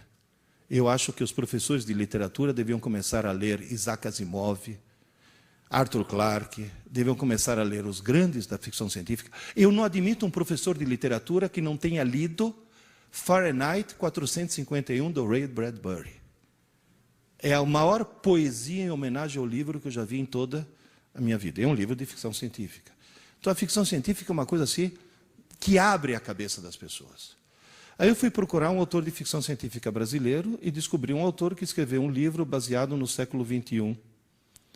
Que é agora, né? Eleições nos Estados Unidos, um candidato branco e um candidato negro. Jamais o negro ganhará as eleições porque um ser de raça inferior não pode ser presidente dos Estados Unidos. Textuais palavras do autor. Mas aí uma mulher burra, como todas as mulheres, resolve, nessa mania de querer se igualar aos homens, resolve se candidatar, divide o voto dos brancos e o negro é eleito. Ó suprema desgraça, um ser de raça inferior presidente dos Estados Unidos. Mas aí um cientista muito inteligente, e obviamente ser muito inteligente só poderia ser branco, inventa um remédio que alisa o cabelo dos negros. E todo mundo sabe que o sonho de qualquer negro é ter cabelos lisos. Palavras textuais do autor. Obviamente, eles não sabem que esse cientista, na sua grande sabedoria, fez um remédio que sim alisa os cabelos, mas esteriliza. Portanto, todos os negros americanos passaram a ter cabelos lisos, mas nunca mais terão filhos. E na próxima geração, o grande país da América do Norte deixará de estar na mão dessa raça inferior e voltará às mãos da pura raça ariana. Tchau, tchau. O autor poderia ser Adolf Hitler, né? O autor é Monteiro Lobato, né, se vocês não sabem. Se chama O Presidente Negro ou O Choque das Raças. Mas o grande Monteiro Lobato... Alguém já leu aqui o Sítio do Pica-Pau Amarelo? Quem é que faz papel de burra, supersticiosa e analfabeta? A tia Anastácia, na melhor das hipóteses, porque normalmente ela é tratada como a negra beiçuda. Então, espera aí, calma lá. Que o Monteiro Lobato fosse racista, ele é fruto da época. Agora, que a gente continue indicando o Monteiro Lobato como leitura infantil, pelo amor de Deus, indica Isaac Asimov, né? Começa a indicar coisas inteligentes. Livre-se um pouco desse mofo do José de Alencar. Deixa isso para a faculdade de letras. Aí o cara na faculdade de letras vai estudar, vai virar crítico literário. Nós temos que criar o amor pela leitura. E o amor pela leitura, inclusive com leituras que não envenenem, não estejam envenenando a nossa juventude. Então, o que eu falei no começo? Temos que mudar as regras do jogo. Nós jogamos o jogo com as regras equivocadas. Mais alguma pergunta? Meu nome é Ricardo Tomazini, eu sou professor de Biologia e Ciências. O senhor não acha também que esse paternalismo excessivo do governo federal e tudo está afetando também nossas escolas no sentido de aprovar os alunos que não têm competência? Eu acho que sim. Acho que essa história de não existir reprovação, eu não chamaria de reprovação, mas esse paternalismo excessivo, simplesmente, como disse o nosso amigo aí, nós estamos criando uma geração de fracos. De gente que não consegue mais lutar, não consegue ir mais atrás de um ideal, de gente que está mais acostumada a receber as coisas de mão beijada, em vez de conquistar essas coisas. E está muita coisa equivocada. Por exemplo, eu ouço sempre o governo federal falando em inclusão digital, inclusão digital, inclusão digital. Quem aqui está em escola pública já viu o que aconteceu com o laboratório de informática, né? Virou LAN house. Virou LAN house. Eles entram lá para entrar no MSN, para jogar videogame. Que raio de inclusão digital é essa? Nós temos que ter uma inclusão cultural. Inclusão digital não funciona, acho que só funciona em exame de próstata. Na realidade, nós temos que ter uma inclusão cultural, meu Deus do céu. Tá certo? E depois aí que vem o computador e a gente faz. Olha, esse paternalismo realmente é o paternalismo que faz com que um cruel assassino de 16 anos não possa ser preso. Entendeu mesmo? Ai, coitadinha de menor. Pelo amor de Deus, né? Mas inclusive, muitas dessas regras foram estabelecidas por pessoas que dizem o que fazer dentro de uma sala de aula e jamais seguraram um pedaço de giz na mão. Esse que é o grande problema. E até tem uma teoria, uma proposta. Fechar todos os cursos de graduação de pedagogia. Atenção, não se assustem. Não existir graduação em pedagogia. Existir, isso sim, pós-graduação em pedagogia. E só seria admitido nessa pós-graduação alguém que tenha de carteira assinada comprovadamente 5 anos de sala de aula como professor. O cara passou 5 anos com o giz na mão, aí é que ele vai fazer pedagogia. Porque tem muita gente que dá palpite sem nunca ter estado dentro de uma sala. Ah, não, o aluno tem que fazer... Você sabe o aluno como é? Você já entrou lá? Tem cara aqui que tem que pedir para o aluno tirar o revólver e deixar na porta. Cara de escola pública. Eu tenho um amigo meu que tem uma mesinha na porta e como ele é muito querido para os alunos, eles fazem o favor de deixar os revólveres em cima da mesinha, meu Deus do céu. Então tem que ter a vivência mesmo da coisa. Mais alguma pergunta ou podemos encerrar? Diga. Olha, o ideal, quer que eu te diga uma coisa? Ideal, bom, em primeiro lugar, se ele está lendo, deixa ele ler em qualquer idioma. Bom, mas compra livro italiano, um monte. Mesmo aqui, tem. Na livraria Leonardo da Vinci tem. Agora, um conselho que eu dou para vocês. O cérebro humano é um computador. Se você pegar um computador e carregar nesse computador uma linguagem de programação que tenha uma centena de comandos, 100 comandos, você vai conseguir fazer programas muito pouco sofisticados. Se você carregar no computador uma linguagem de programação que tenha dezenas de milhares de comandos, você vai fazer com esse mesmo computador coisas fantásticas. Pois é, no computador humano, os comandos se chamam palavras. Quanto mais vocábulos a pessoa tem, mais programas sofisticados o computador dela consegue fazer. E vou te dizer mais uma coisa. Eu, na minha cabeça, eu tenho linguagem de programação em italiano, em português, em espanhol, em francês e em inglês. E eu vou te dizer uma coisa. Eu penso de 5 maneiras diferentes. Dependendo do idioma no qual está chaveado o meu cérebro, no qual estou pensando naquele momento, eu penso de maneira diferente. Porque a linguística mostra que o homem não fala porque pensa. Ele pensa porque fala. É a articulação da fala que permite que você articule o pensamento. Por isso que eu dou tanta importância à leitura. E, mais uma vez, leitura não interessa o quê e muito menos o idioma. Acho que é uma das poucas coisas onde a quantidade é mais importante do que a qualidade. Deixa as boas leituras para depois. E também o que um chama de boa leitura, o outro também não chamaria de boa leitura. Mas o importante é que leia. Nem que no começo seja ler gibi. Mas tem que ler. E outra coisa, quando fui fazer a revisão desse livro, do primeiro, eu fiz a revisão na tela do computador. Reli 3 vezes. Corrigi todos os erros. Aí eu imprimi. O que tinha passado. Ou seja, ler na tela é um mecanismo mental. Ler no papel é outro mecanismo completamente diferente. Por isso que o livro é uma coisa que jamais vai morrer. Certo? Queridas e queridos, não quero segurá-los mais tempo. Muito obrigado, espero ter sido útil. E, por favor, consultem a pesquisa que o sindicato fez, porque é uma coisa muito preocupante o que vai acontecer com a educação brasileira nos próximos 10 anos. Se continuar esse paternalismo, sabe? Vamos começar a fazer o quê? Distribuir diploma. Comece, dá o diploma de graça para o coitado, no final das contas. Né? Então, ok. Tchau, gente. Muito obrigado. Então.